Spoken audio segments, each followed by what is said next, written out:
saya dan teman saya sudah terbit. Ya, kalau teman-teman ini judul topiknya adalah 55 topik sulit Alkitab menafsir dengan kritis. Ya, Bapak nanti kalau mau ini silakan ya. Salah satu kisah di dalamnya adalah siapakah yang membunuh Goliat. Kalau kita kan sering mendengar ya kalau Raja Daud ya nanti ada di dalam isinya di dalam, yaitu sekedar pengantar saja. Dan kata pengantar ini ditulis oleh orang tua rohani saya, di antaranya adalah Dr. Tommy Sihotang, seorang vice president dari KAI. Beliau juga ada di sini sekaligus ketua STT Obaja sendiri. Ya, dan ada satu Pak Set Sebuan Ambat, dia adalah seorang GM General Manager di salah satu perusahaan. Itulah kira-kira kalau teman-teman nanti bersedia silahkan, tapi tentunya harus ada kerelaan hati. Amin ya. Ya teman-teman, hari ini saya ingin membagikan firman Tuhan kepada kita adalah bagaimana seperti tema kita kemarin adalah semua karena cinta.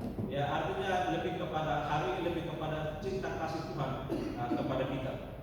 Saudara, apa yang kita katakan tentang cinta? Tapi sebelum itu kita harus membaca dulu Yohanes pasal 3 ayat 16. Tentunya semua udah hafal kali ayat ini ya. Semua anak sekolah minggu ya. Semua saya semua ini anak sekolah minggu ya. Semua pada sekolah minggu kan? Ya, adik saya juga bagus pada sekolah minggu.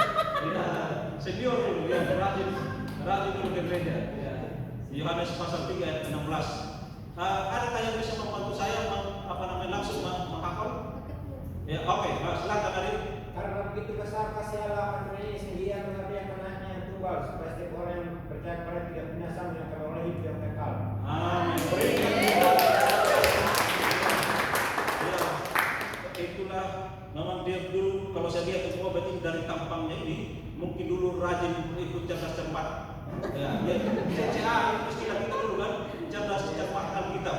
Itu dulu di gereja-gereja kita di kampung sering itu diadakan tiap tahun. Ya, siapa yang menjadi pemenang? Itulah kebanggaan kita di kampung kan, supaya ada orang nonton sedikit. Ya, sekarang kita kembali lagi di konteks awal. Apa yang kita katakan tentang cinta? Nanti saya berbicara dari konsep umum dulu. Nanti kita akan hubungkan dengan ayat yang kita akan baca malam hari ini. Cinta bagaikan Tuhan atau dewa di abad baru ini. Kenapa? Atas namakan cinta seseorang bisa menikah. Ya, semua di sini sudah pacaran ya, sudah. Ya, pastinya saya kita dialog aja ya. Adik Jonathan ketika mengungkapkan sesuatu kepada seseorang yang ada cinta, ada rasa cinta di sana kan? Yes, ya itu penting. Dan paling penting adalah ya ketika antara wanita dengan laki-laki itu di sana terjalin cinta. Bahkan di zaman sekarang antara laki-laki dengan laki-laki itu bisa jadi itu barang atas dasar apa? Dasar cinta. Wanita dengan wanita pun terjadi hari ini atas dasar apa? Dasar cinta. Buat apa dia harus menikah dengan laki-laki atau perempuan yang berlawanan jenis tapi tidak ada cinta di sana? Benar nggak? Ya ini kita coba ikuti dulu ya gaya berpikir ini ya. Antara laki-laki dengan perempuan, tapi kalau tidak ada dasar cinta di sana, buat apa dilaksanakan? Apakah itu hanya sekedar seremonial seperti biasa-biasanya? Waktu bahwa pada umumnya memang seorang laki-laki diciptakan untuk mencintai perempuan. Ya, tetapi hari ini kan terjadi penyimpangan seks. Ya, di antaranya adalah adalah bagaimana seorang lebih baik sepasang pria dalam hal ini gay menikah dengan dilandasi cinta. Padahal pernikahan ini sebenarnya adalah homoseks masih dengan alasan cinta adalah perbuatan dosa dan secara jelas dilarang oleh Alkitab. Di dalam Roma pasal 1 ayat 27 mengatakan teman-teman, begitu juga dengan laki-laki, mereka meninggalkan persetubuhan yang wajar dengan perempuan. Sebaliknya, hawa nafsu mereka menyala-nyala terhadap sesamanya.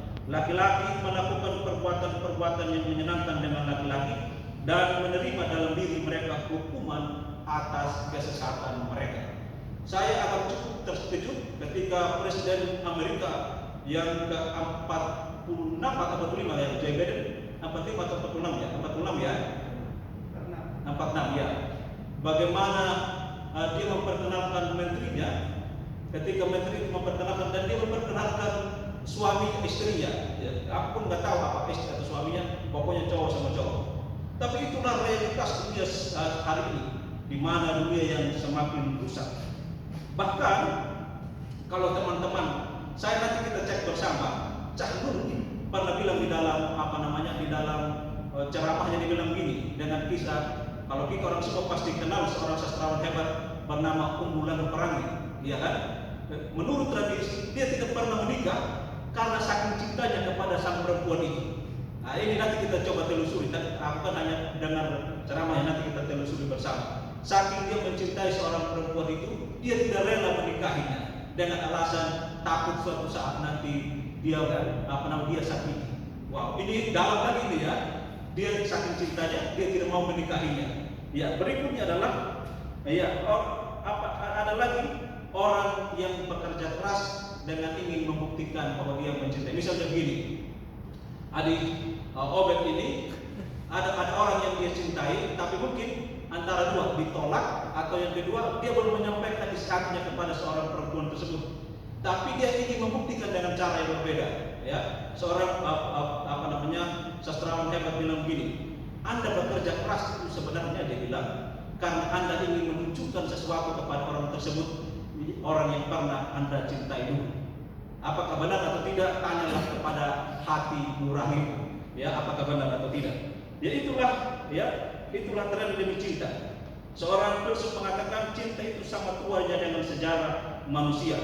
Bahkan dia mengatakan begini, bahwa nafas itu lebih pendek dari cinta. Ya, cinta itu lebih purba dari nafas. Bahkan cinta itu tidak pernah berakhir bila nafas itu berhenti. Wah, ngeri itu ya, dalam banget itu. Bahkan dibilang ketika nafas itu berhenti, cinta itu tidak akan pernah hilang. Ya, ketika Tuhan menciptakan manusia, Adam dan Hawa di Taman Eden, di dalam Kejadian 1 ayat 26 dia bersama-sama mengatakan, manusia diciptakan dengan kemampuan saling mencintai, bersatu dalam perbedaan. Ya.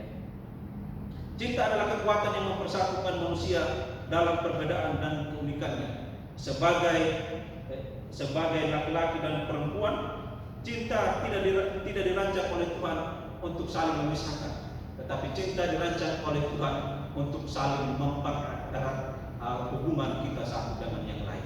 Ini sangat penting. Namun ketika peristiwa jatuhnya manusia di Taman Eden, cinta itu menjadi rusak, moral itu menjadi rusak. Ya, di mana di sana sudah ada penyimpangan seks. Kalau teman-teman membaca peristiwa Sodom dan Gomora itu, salah satu penafsir mengatakan dilaknatkan karena peristiwa penyimpangan seksual di sana. Itulah mulai rusaknya, dan bahkan hari ini sudah terjadi di mana-mana. Tapi saya berharap di antara kita tidak ada satu yang demikian. Amin ya. Ya, setuju kita semua ya. Karena kita sudah pastinya dipercayakan bahwa kita diciptakan serupa dengan Tuhan. Tetapi ada satu yang menarik, ada cinta Tuhan yang tidak pernah berubah. Ada cinta kasih Tuhan. Ya, kalau saya bertanya kepada teman-teman semua, apa cita-cita saudara? Kalau Ince bilang menjadi guru yang hebat misalnya ya. Kalau Adi Doni bilang berkatakan mau menjadi lawyer yang hebat, begitupun Pak Ketua kita akan menjadi orang-orang yang hebat. Tetapi Tuhan Yesus datang ke dunia ini hanya satu cita-citanya. Adakah yang tahu? Cita-cita Tuhan Yesus hanya datang untuk mati di atas kayu salib. Itulah pengorbanan, itulah cinta kasih Tuhan kepada kita. Makanya di ayat yang kita baca ini tadi bukan hanya sekedar kita membaca, tetapi mari kita menghidupinya. Karena begitu besar kasih Allah akan dunia ini, sehingga Dia telah mengaruniakan anaknya yang tunggal, supaya setiap orang yang percaya kepadanya tidak binasa, melainkan memperoleh hidup yang kekal. Itulah kasih Allah kepada kita. Kasih Allah kepada kita tidak seperti manusia. Kau beri baru saya beri. Tetapi kasih Allah menerima saya dan saudara apa adanya. Siapakah kita yang kita layak di hadapan Allah? Satu jawaban yang pasti. Tidak ada alasan pun hingga Anda, saya dan saudara layak di hadapan Tuhan. Tak satu pun. Tuhan menemukan kita bukan sementara ada di dalam gereja ini. Tuhan menemukan kita seperti apa yang dikatakan oleh Rasul Petrus. Tuhan menemukan kita ketika kita berada dalam lumpur dosa. Dia mengangkat kita. Petrus mengatakan dia mengangkat engkau sehingga kita sebenarnya harus binasa menjadi orang yang menjadi diselamatkan oleh Tuhan. Ya, kita seharusnya yang dilaknatkan, tetapi Tuhan rela menanggungnya di atas kayu salib bagi saya dan saudara. Bersyukur kalau kita bisa menjadi orang-orang yang diselamatkan oleh Tuhan. Anda dan saya diselamatkan bukan karena kita berbuat baik. Tak ada satu perbuatan baik apapun yang mampu menolong kita untuk kita diselamatkan. Tak ada satu perbuatan baik pun. Tetapi hanya darah Kristus yang mampu membeli kita dengan lunas. Mungkin kalau Anda sering beli motor atau mobil dan segala macam mungkin masih pakai kredit. Tetapi Tuhan Yesus Kristus membeli kita dengan lunas tanpa kredit. Itulah dia, kasih Allah tadi.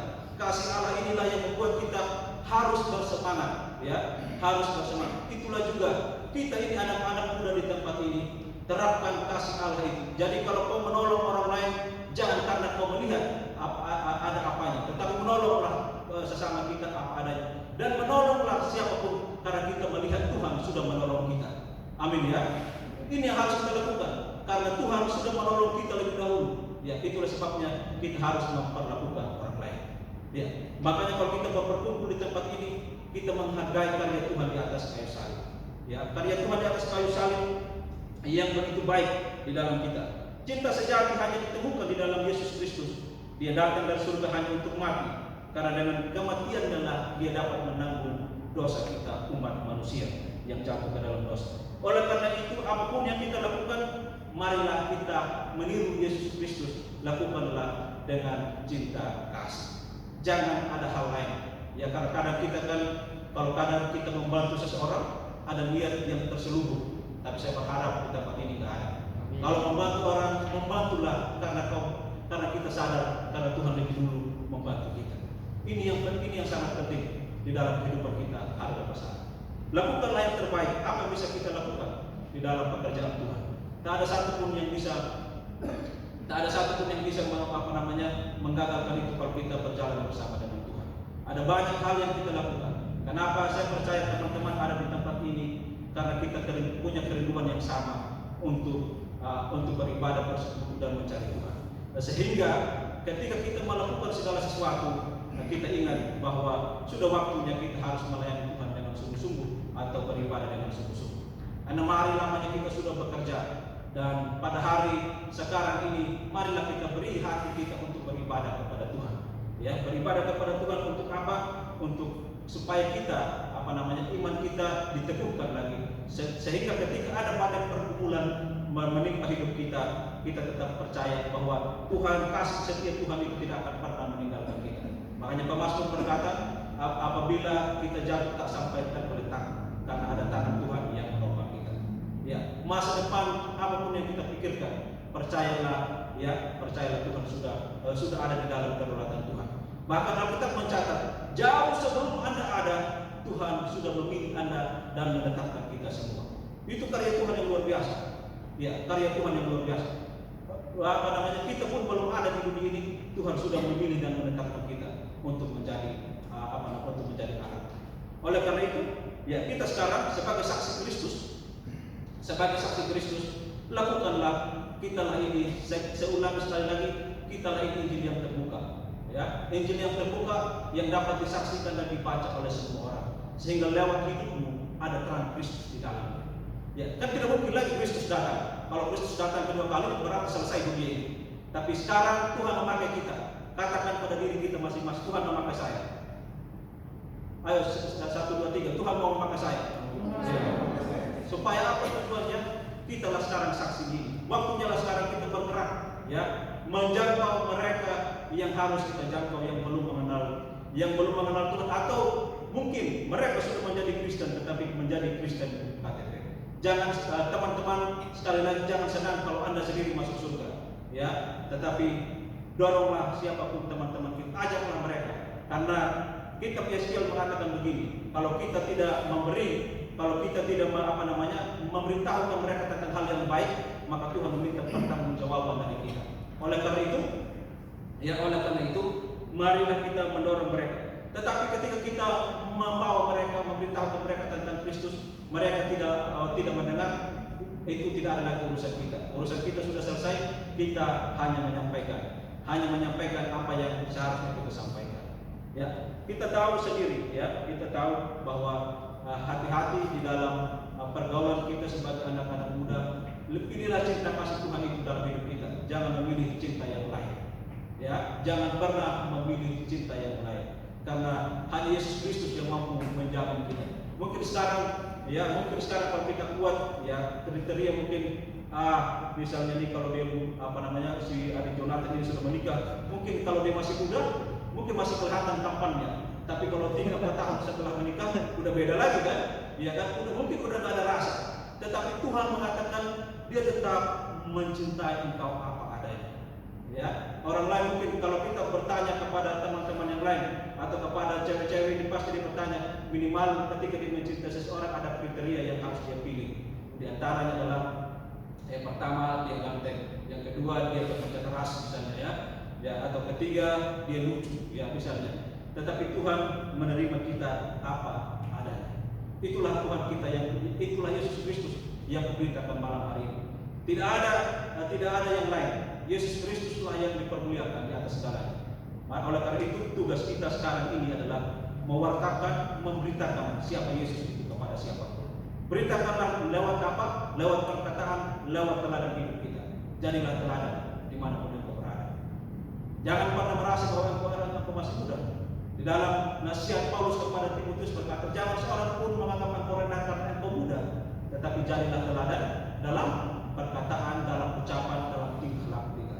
Kalau kita bisa melakukan itu, mau setua apapun dia, ketika kita menasihati dia, kalau dia orang tua, nasihatilah dia, layaknya kita menasihati menegur seorang ayah. Kalau dia sesama kita, nasihatilah dia sebagai rekan sekerja. Kalau dia orang yang lebih kalau dia lebih kakak dari kita, nasihatilah dia selayaknya bagaimana kita menasihati seorang kakak. Begitulah yang harus kita lakukan. Itulah baru terbukti bahwa kita sudah menjalankan kasih Tuhan. Kasih Tuhan kita sudah dapatkan kita sudah dapatkan. Tetapi kasih Tuhan itu juga kita harus salurkan kepada orang-orang lain, orang-orang di sekitar kita. Tak peduli siapapun dia, ya, berasal dari manapun dia. Bukankah jangan karena hanya dia orang suku baru kita mengasihi dia. Kasihi dia, ya, siapapun dia. Lakukanlah yang terbaik, ya. Teruslah berbuat baik sampai keburukan itu lelah mengikutimu. Itulah tugas kita. Roma bilang janganlah kamu kalah oleh kejahatan, tetapi kalahkanlah kejahatan dengan kebaikan. Itulah tugas kita sebagai anak-anak muda Kristus. Ya, kita ini semua harus tanamkan dalam diri kita bahwa kita ini adalah anak panahnya Tuhan. Ya, anak panah Tuhan itu dia harus ketika dia memanah dia punya tujuan. Ya, ada hal yang akan dia share. Jangan pernah ragukan masa depanmu ketika engkau benar-benar mencari Tuhan. Percayalah kepada Tuhan dengan sungguh-sungguh. Ya, kita ini siapa bisa menerka hidup kita sampai sekarang ini. Saya pun tidak pernah menerka sehingga saya bisa berdiri di hadapan saudara. Itulah misteri of life, misterinya Tuhan yang tidak pernah kita ketahui. Makanya dia berkata kan, rancanganku adalah tidak sama dengan rancangan. Rancanganku adalah rancangan masa depan yang penuh harapan. Itulah yang dijanjikan oleh Tuhan kepada kita. Lalu apa yang harus kita lakukan? Apakah ketika kita mengikut Tuhan tidak ada persoalan-persoalan dalam hidup? Pasti banyak. Tetapi percayalah dia mengiring kita di dalam setiap perjalanan hidup kita. Itulah Yesus Kristus yang tidak pernah meninggalkan kita. Bahkan nyawanya saja diberikan untuk kita, apalagi hal-hal yang lain. Tetapi jangan fokus ke situnya, fokus kepada Kristusnya. Cari dia dan temukan dia di dalam apapun. Saya berharap kita menjadi anak muda yang militer dalam artian begini teman-teman. Di dalam tidurmu, sebelum engkau tidur, bacalah kitab suci itu. Sebelum engkau beraktivitas besok paginya, berdoa dan membaca kitab itu. Karena apa pegangan kita? Hanya firman Tuhan yang menjadi pegangan kita. Di saat Anda galau, di saat mungkin Anda putus cinta, di sana ada penghiburan yang Tuhan beri. Siapakah yang bisa menghibur kita? Hanya Roh Kudus itu. Hanya Roh Kudus itu yang bisa menolong kita, memampukan kita, menguatkan kita, memberi kekuatan kepada kita untuk melakukannya. Tidak ada yang lain. Ya, mungkin buat apa kita mencari pertolongan dari orang-orang di sekitar kita? Dia pun masih banyak masalah yang harus dia selesaikan. Benar nggak? Ya, kita semua, Abu Jonathan, Abu Obed, semua punya persoalan masing-masing. Benar nggak? Punya persoalan masing-masing. Hanya mungkin kalau saya curhat kayak ayah begini, sama juga ya, dia juga punya banyak pergumulan, misalnya cuma gitu. Tapi kepada siapa kita harus menyerahkan persoalan kita? Hanya kepada Tuhan. Urusan siapa Tuhan menolong, urusan siapa Tuhan kirim untuk menolong kita, itu urusan Tuhan. Jangan pernah kita mengganggu atau melangkahi maksud Tuhan dalam hidup kita. Nanti bisa gagal, benar membuat itu sepertinya gagal ya. Seperti kisah bagaimana Abraham, ya Abraham ketika Tuhan berkata, dari Sarah yang kau memperoleh keturunan, tetapi Abraham seolah-olah mengajari Tuhan atau menolong Tuhan. Dia berusaha menikahi budaknya dan lahirlah laki-laki. Tetapi apa kata Tuhan? Bukan itu. Harus dari Sarah lah kau akan keturunan itu. Dan pada akhirnya sekarang kita melihat ada banyak persoalan-persoalan yang terjadi antara Bani Israel dengan Bani Ismail kan? Ya, itulah yang terjadi. Oleh karena itu apa yang mau pesan yang saya maksud adalah jangan pernah menghubungi Tuhan, jangan pernah mengajari Tuhan tentang masa depan. Berjalan kepada Tuhan. Nyawanya saja dia sudah serahkan kepada kita. Karena apa? Karena cinta kasihnya kepada kita. Jawaban saya pernah berdiskusi dengan seorang dosen teologi Jakarta, dari salah satu dosen teologi filsafat Jakarta. Dia bilang gini, sekarang kenapa Tuhan Yesus belum datang sampai hari ini? Satu-satunya jawaban yang jelas, karena cintanya kepada kita, kepada manusia. Dia masih menunggu umatnya untuk kembali, karena dia tidak mau menghukum umatnya. Itulah cinta kasih Tuhan. Saudara yang dikasih oleh Tuhan, lakukan dan terjemahkan ini ke dalam kehidupan kita hari besar. Caranya sederhana, tolonglah orang-orang di sekitarmu, bantulah orang-orang yang bisa kita tolong. Ya, apapun yang harus kita lakukan dengan baik. Ya, saya berharap kita juga semua, ya, berharap bagi kita semua, mari kita lakukan, ya, mari lakukan apa yang bisa kita lakukan. Cinta sejati ibarat proyek yang berkesinambungan, yang tidak pernah usai hingga mau merenggut hidup kita. Namun penuh makna, indah dan luar biasa. Tuhan menolong kita di dalam menjadi pelaku firman. Berjalanlah bersama dengan Tuhan, ya, berjalanlah bersama dengan Tuhan, lakukan apa yang Tuhan mau dan teruskan pesan tadi yang ingin saya sampaikan adalah cinta kasih Tuhan yang sudah kita dapatkan harus kita tularkan kepada mereka, kepada orang-orang di sekitar kita, sehingga kita hidup bermakna bagi sesama kita. Anak-anak muda, yakinkan diri kita bahwa Tuhan punya rencana dalam hidup kita. Tuhan punya mau, kerjakan apa yang Tuhan mau. Lakukan. Tidak semua orang harus menjadi hamba Tuhan untuk menjadi pembawa pemberita Injil. Dimanapun Anda bekerja, di sana juga harus ada terang. Ya, sekali lagi, saya tidak mengajarkan kita harus menjadi terang, karena kita sudah terang. Ya, saya tidak bilang hendaklah kau menjadi garam, tidak. Kita sudah menjadi garam, kita ini adalah garam. Yang artinya bagaimana kita harus memberi rasa kepada orang-orang di sekitar kita. Ya, memberi rasa bagi kita. Jangan juga nanti memang kalau lihat terang ketemu terang jadi silau. Saya lihat Kubu Remo di terlalu silau. Jadi saya bilang siapa ini? Padahal itu kan, padahal Kubu Remo itu orang yang saya ketemu tiap hari. Ya, tapi jadilah terang. Bukan kita adalah terang dan kita adalah garam. Berilah rasa itu kepada siapapun, ya, tanpa harus menyakiti siapapun. Kiranya kita dimampukan untuk menjadi pelaku firman. Tuhan memberkati kita. Mari kita tundukkan kepala. Bapa di surga, hamba bersyukur untuk peluang yang baik ini ya Tuhan. Terima kasih untuk cinta kasih Tuhan yang luar biasa dalam hidup kami. Siapakah kami ya Tuhan, hingga Engkau mau menolong kami. Tidak ada satu alasan yang pasti untuk Tuhan menolong kami, tetapi karena cinta kasih Tuhan sehingga kami boleh dilayakkan, hingga kami boleh diselamatkan. Tuhan menemukan kami bukan karena kami sedang menyembah Tuhan. Tuhan menemukan kami bukan dalam keadaan kami sedang memuji dan menyembah Tuhan, tetapi Tuhan menemukan kami ketika kami berada dalam lingkuran dosa. Bapa di surga, terima kasih untuk peristiwa yang sangat berharga. Engkau telah menyelamatkan kami. Oleh karena itu ya Tuhan, biarlah cinta kasih itu juga kami boleh tularkan kepada mereka, baik yang sudah pernah mendengar, bahkan yang tidak sama sekali mendengar firman. Jadikan kami sebagai pelaku ya Tuhan. Jadikan kami sebagai pelaku, tidak hanya sebagai penonton. Karena sudah saatnya anak-anak muda bergerak menjangkau sesamanya. Anak-anak muda yang militan di dalam Kristus. Mereka jangan pernah menganggap bahwa hanya orang-orang yang melayani Tuhanlah, hanya pendeta, penginjillah yang memberitakan Injil. Kita adalah saksi hidup Kristus. Beritakanlah itu kepada siapapun, karena karya keselamatan sudah berlaku di dalam hidup kita hari besar. Bapa di surga, hamba-Mu sudah selesai menyampaikan firman-Mu. Engkau terjemahkan jauh lebih dalam dari apa yang hamba sampaikan, sehingga setiap firman ini ya Tuhan tertanam di dalam sanubari hati kami, dan kami boleh melakukannya, dan kami ada sesuatu perubahan yang jelas di dalam setiap hidup kami. Ini doa kami ya Tuhan. Hamba berdoa di dalam nama Yesus. Siapapun kami di tempat ini ya Tuhan, kami sudah siap dipakai dan dibentuk oleh Tuhan. Pakai hidup kami ini ya Tuhan, sehabis-habisnya untuk kemuliaan Tuhan saja. Demi Kristus kami berdoa. Haleluya. Amin. Terima kasih. Shalom.